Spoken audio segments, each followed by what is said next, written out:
एक मामूली सा लड़का मंदिर के बाहर पकौड़े की दुकान लगा रहा है। आप सोचेंगे कि ये लड़का मेहनत करके क्या ही बन जाएगा, ज्यादा से ज्यादा एक बड़ा रेस्टोरेंट या शायद एक 2 मंजिला मकान। लेकिन 1932 में गुजरात के चोरवाड़ गांव में जन्मे इस लड़के की तकदीर में कुछ और ही लिखा था। ये कहानी है धीरू भाई अंबानी की, जिन्होंने 15,000 रुपए से शुरुआत करके 75,000 करोड़ का साम्राज्य खड़ा कर दिया। आज रिलायंस इंडस्ट्रीज हर मिनट करीब 2 करोड़ रुपए कमाती है। लेकिन इस अरबों के साम्राज्य की नींव किसी आलीशान दफ्तर में नहीं, बल्कि यमन की तपती धूप में और एक 350 स्क्वायर फीट के छोटे से कमरे में रखी गई थी। कहानी शुरू होती है गरीबी और तंगहाई से। धीरू भाई के पिता एक स्कूल टीचर थे, जिनकी तनख्वाह से 7 लोगों का परिवार बड़ी मुश्किल से चलता था। पढ़ाई में धीरू भाई का मन नहीं लगता था, इसलिए महज 17 साल की उम्र में वो यमन के अदन शहर चले गए। वहां वो एक पेट्रोल पंप पर 300 रुपए महीने की नौकरी करने लगे। लेकिन उनके चलने के अंदाज में एक अजीब सी तेजी थी, जैसे उन्हें कहीं बहुत दूर पहुंचना हो और वक्त बहुत कम हो। अदन में ही धीरू भाई का पहला इन्वेस्टिगेटिव दिमाग देखने को मिला। उन्होंने गौर किया कि यमन के चांदी के रियाल सिक्कों में लगी चांदी की कीमत खुद सिक्के की वैल्यू से ज्यादा है। धीरू भाई ने उन सिक्कों को पिघलाकर चांदी बेचना शुरू कर दिया।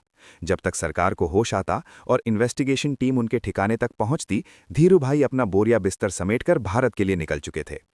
1958 में वो मुंबई आए, जेब में थोड़े पैसे और आंखों में बड़े सपने। उन्होंने सिर्फ 15,000 रुपए की पूंजी के साथ रिलायंस कमर्शियल कॉरपोरेशन की शुरुआत की।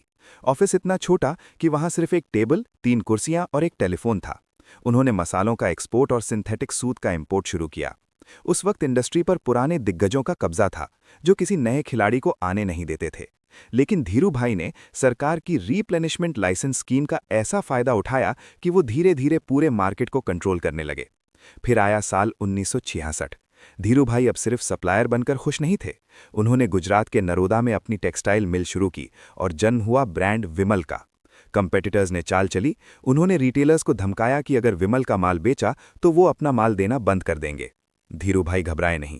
वो खुद पूरे देश में घूमे और दुकानदारों से कहा, मुनाफा तुम्हारा और घाटा हुआ तो मेरा। देखते ही देखते विमल देश का नंबर 1 ब्रांड बन गया। धीरू भाई जानते थे कि बड़ा बनने के लिए पैसा चाहिए। 1977 में उन्होंने वो किया जो भारत के कॉरपोरेट इतिहास में पहले कभी नहीं हुआ था। उन्होंने रिलायंस का आईपीओ लॉन्च किया और मिडिल क्लास को अपना पार्टनर बनाया। 58,000 छोटे निवेशकों ने उन पर भरोसा जताया।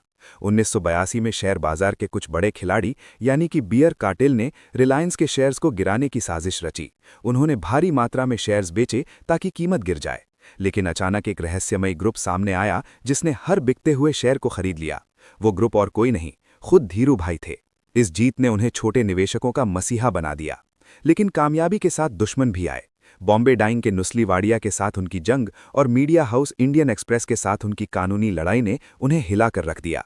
1986 में उन्हें एक जबरदस्त स्ट्रोक आया जिससे उनका आधा शरीर पैरालाइज हो गया। दुनिया को लगा अंबानी युग खत्म हो गया।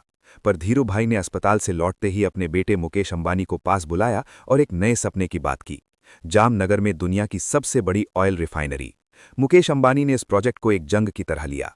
जामनगर की वो बंजर जमीन जहां दूर दूर तक कुछ नहीं था, वहां मुकेश ने दिन रात एक कर दिए।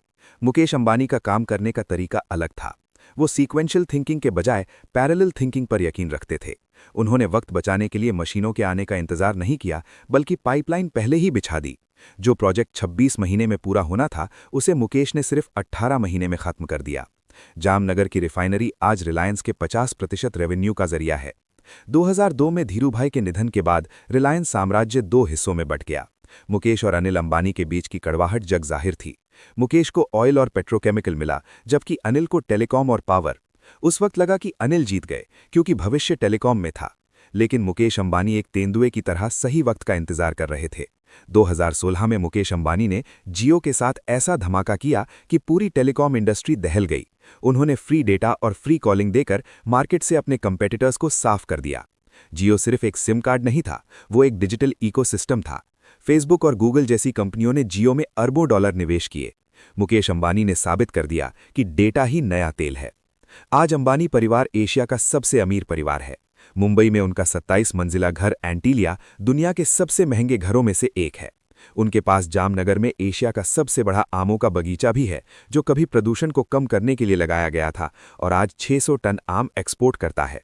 धीरू भाई अंबानी कहते थे कि हमारे सपने बड़े होने चाहिए, हमारी प्रतिबद्धता गहरी होनी चाहिए। एक छोटे से गांव से शुरू हुआ ये सफर आज भारत की जीडीपी के 10% हिस्से तक पहुंच गया है। ये कहानी सिर्फ दौलत की नहीं, बल्कि उस जिद की है जो शून्य से शुरू होकर एक कभी न खत्म होने वाला साम्राज्य बना देती है।